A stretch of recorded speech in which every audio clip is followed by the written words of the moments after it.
조합제 TV 시청자 여러분 안녕하십니까? 2019년 3월 26일 오후 4시입니다. 어제 이른바 블랙리스트 혐의로 직권남용입니다. 주로 구속영장이 청구되었던 김은경 전 환경부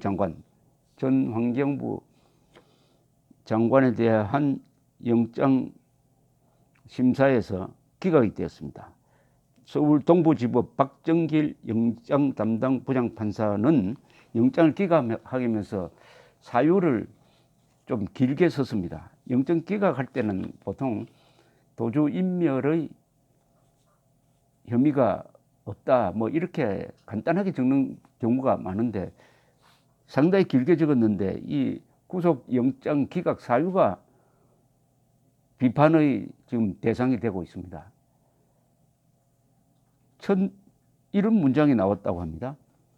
최순실 일파의 국정농단과 당시 대통령에 대한 탄핵으로 인해 공공기관에 대한 인사 및 감찰권이 적절하게 행사되지 못해 방만한 운영과 기강회의가 문제되었던 사정, 새로 조직된 정부가 해당 공공기관 운영을 정상화하기 위해 인사 수요 파악 등을 목적으로 사직 의사를 확인했다고 볼 여지가 있는 사정 등을 감안하면 이 부분 혐의는 다툼의 여지가 있다. 아니 여기에 왜 최순실 일파의 국정농단이란 말이 나옵니까? 국정농단이 이게 맞습니까? 언론이 만든 말인데 이 판사가 영장을 기각하면서 마치 좌파 언론의 무슨 사설 인용하듯이 이야기하면서 이 논리는 이 법조인들이 이렇게 비판을 하고 있습니다.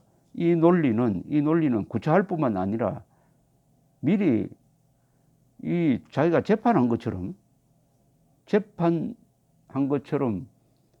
유무죄를 지금 다투는 입장에서 쓴 판결문 같기도 하고 아니면은 김은경 전 장관의 변호인이 쓴 글을 그냥 차용한 것 같기도 하다고 이렇게 혹평을 하고 있습니다. 혹평을. 문화일보 사설 제목은 납득하기 힘든 김은경 영장 기각 논리, 청와대 주문과 흡사하다. 그러니까 이게 말이 길어진 거죠. 이 논리도 제가 인용한 부분의 논리다. 이게 맞지가 않습니다. 최순실 일파의 국정농단이란 말도 이 과장된 말인데 그게 환경부 산하의 여러 기관 운영과 무슨 관계가 있습니까? 최순실이 그러면은 환경부 산하 기관 인사에 관여를 했습니까? 그런 사실 없어요. 그런데 논리의 비약을 해가지고 당시에 방만한 운영과 기강회의가 있었을 것이다. 있었다는 증거 없어요. 그러나 영장 기각을 하기 위해서 있었을 것이니까 그런 운영을 정상화하기 위해서 사람을 물러나게 하려고 했다. 사직 의사를 확인했다. 사직 의사를 확인한 게 아니라 압력을 넣고 조사를 하고 물러난 다음 자기가 원하는 사람을 이 정권이 원하는 사람을 앉히기 위해서 채용 과정에 부정이 있었다. 답안지를 미리 알려준다든지 이런 부정이 있었다는 거 아닙니까? 그걸 가지고 다투는데 이 판사는 지금 마치 본안 소송을 하는 것처럼 이 판사가 해야 될 일은 구속 사유가 되느냐 안 되느냐 그것만 보면 돼요. 본안 소송까지 하는 것처럼 이렇게 논리를 구성하는 것은 아무래도 비판을 피하기 위한 묘수라고 생각되는데 이게 묘수가 아니라 이 누굽니까 이름이 박정길 영장 담당 부장판사의 명예에 큰 흠이 되는 게 되고 말았습니다. 더구나 기각 사유에 또 희한한 판례를 지금 등장시켰습니다.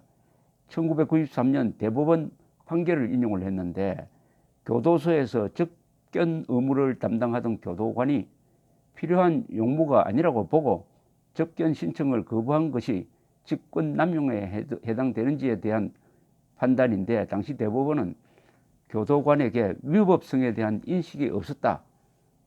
따라서 직권남용의 범죄 의사가 성립되지 않는다라고 판시했다면서 이를 인용해가지고 김 전 장관에게 직권을 남용해 의무 없는 일을 하게 한다는 직권남용죄 구성 요건에 대한 고의나 위법성 인식이 다소 희박해 보이는 사정이 있다.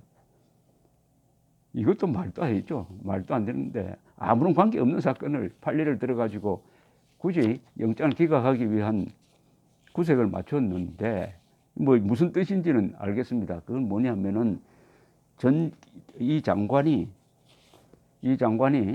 전 정권에서 임명한 사람들을 내보내려고 하는 게 그게 과연 범죄가 되는지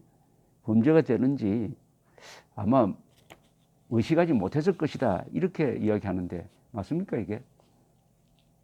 그때 무슨 사건 재판이 이루어지고 있었습니까?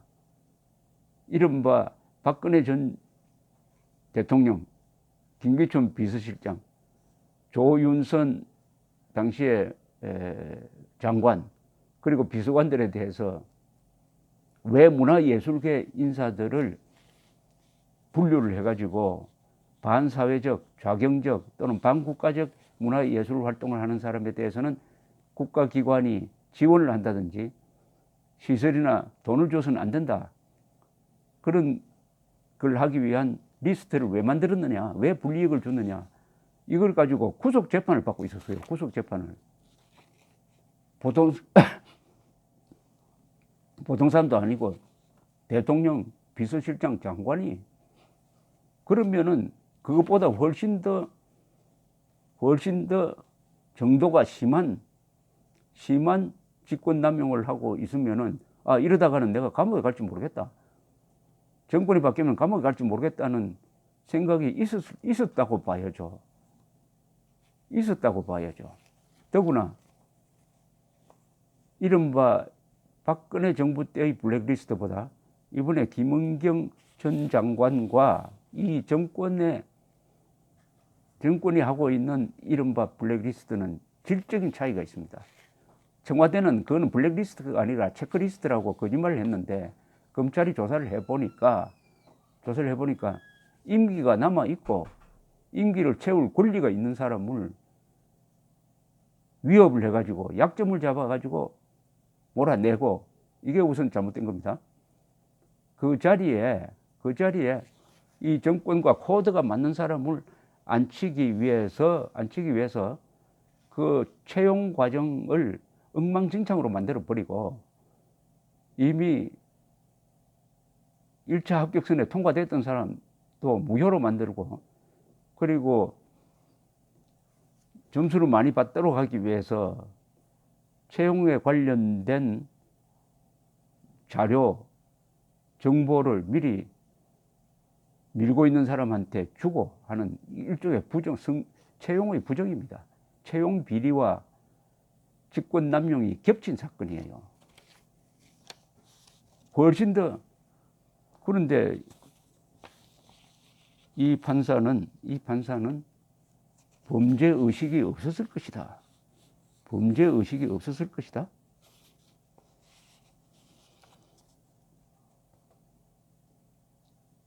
그리고 청와대 주문과 흡사하다라고 이 문화일보 사설이 호평한 이유는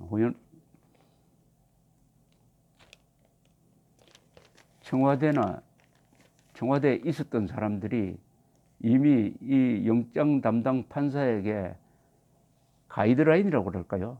어떤 걸 우리가 원한다는 메시지를 계속 보냈습니다. 즉 기각을 원한다. 그러면서 김의겸 청와대 대변인은 전 정권과 균형을 맞춰야 된다. 이런 이야기까지 했어요. 그 논리와 이번에 이 판사의 영장 기각 논리가 흡사한 점이 있습니다. 전 정권과 균형을 맞춰야 된다는 말이 저로서는 해석을 정확하게 하면은 전 정권의 블랙리스트에 대해서도 구속 수사를 했으니까 이번에도 구속 수사를 하라는 뜻으로 해석해야 된다고 저는 주장했지만은 그 발신한 사람의 뜻은 전 정권이 한 거는 블랙리스트고 우리가 한 거는 체크리스트다. 다르다. 전 정권과 우리는 다르다. 하는 것을 강조한 것인데 이게 묘하게도 이 영장기각 사유에 그런 논리가 들어갔습니다. 그러니까 논리가 청와대의 주문과 비슷하다. 이번 문화일보 사설입니다. 이번 사건의 핵심은 살아있는 권력인 청와대 연루 의혹이어서 퇴직 여부와 무관하게 증거인멸 및 조작 가능성은 여전하고 보기에 따라 더 커질 수도 있다.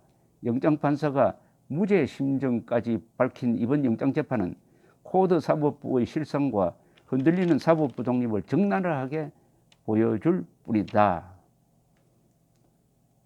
더구나 더욱 황당한 논리는 영장을 기각하면서 피의자가 퇴직했기 때문에 관련자들과 접촉이 쉽지 않다. 참 세상 물정을 몰라도 이렇게 모를 수가 있습니까? 전직 장관이기 때문에 증거인멸을 하려고 활동하는 데는 상당히 제한이 있을 것이다. 아니 전직 장관이면서 아직도 청와대로부터 이렇게 지원 사격을 받고 있는 사람인데 왜 사람 접촉이 어렵겠습니까? 잡혀 있는 겁니까? 그래서 도주 내지 증거인멸의 위험이 있을 경우에는 구속해야 되는데 구속하지 않아도 된다는 논리를 이런 식으로 구차하게 만들었습니다. 최순실 이야기가 나오지 않습니까? 이런 결론적으로 이것은 불구속 수사가 원칙임은 분명하지만은 이 경우에는 그 불구속을 유도하기 위한 여러 가지 권력으로부터의 압박이 있었기 때문에 이런 영장 기각이 있었고 더구나 그것을 더 확신하게 만드는 것은 영장 기각 사유가 청와대 주문과 비슷하기 때문인 거죠. 오늘날 사법부는 김명수 대법원장이 취임한 다음에 본질적으로 바뀌었습니다. 본질적으로. 즉 상권 분립이 아니라 청와대나 대통령의 부하기관처럼 되고 거기에 판사들이 이제는 구체적 사건에서 영향을 받고 이렇게 편파적인 결정을 내리는 지경으로 이제 서서히 확대되고 있습니다. 비리법권천이란 말이 있습니다. 상식에 맞지 않는 것보다는 이치에 맞는 것이 더 힘이 있고 이치에 맞는 것보다는 법이 더 힘이 있고 법보다는 권력이 더 힘이 있고 권력보다는 하늘이 더 힘이 있다. 여기서 하늘은 역사, 민심, 천하대세 이런 것을 가리키는 거죠. 지금 이 정권은 비리법권까지는 이제 끝내서요. 권력으로 법을 농단하고 있습니다. 그러나 그 권력이 시간을 이길 것이냐, 그 권력이 역사의 흐름을 이길 것이냐, 민심의 변화를 이길 것이냐 하는 것은 별개의 문제입니다. 감사합니다.